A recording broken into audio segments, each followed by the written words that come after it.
में भगवान श्री कृष्ण ने कहा है कि अर्जुन तू धर्म के लिए लड़ाई कर, युद्ध कर, क्योंकि धर्म के लिए लड़ना भी शास्त्र का कर्म है, शास्त्रीय कर्म है, इसलिए तू युद्ध कर। इसका मतलब ये हुआ कि भगवान ने समाज को शास्त्रोचित कर्म करने की शिक्षा दी।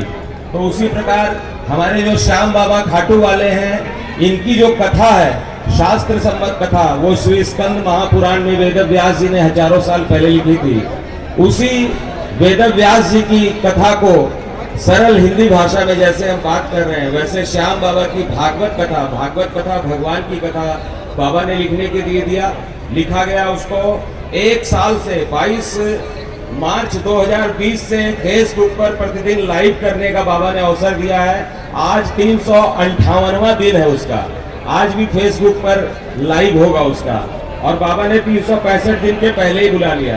तो कहने का मतलब यह है कि शास्त्र के अनुसार हमें काम करना चाहिए। हमारे बाबा को महिसागर संगम की 14 देवियों ने अमरत्व प्रदान किया था, इसीलिए हमारे बाबा अमर हैं, इनका शीश अमर है। सभी बोलिए, अमर शीश की, भीम पौत्र की, मौरवी नंदन की, सत्य के सहारे की, धर्म के सहारे की, न्याय के सहारे की, खाटू नरेश की, दिल्ली धाम वाले खाटू नरेश की।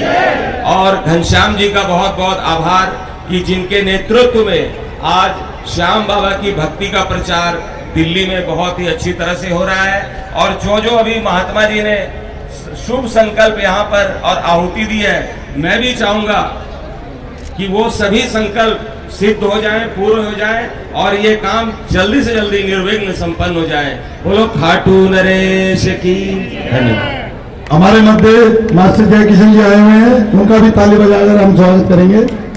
और जितने हमारे भजन गायक हैं, मैं उनसे माफी चाहूंगा, क्योंकि हमारा जो बेस है ना, ये 365 दिन का बेस है, जहां पे 365 दिन बाबा का संकीर्तन होगा।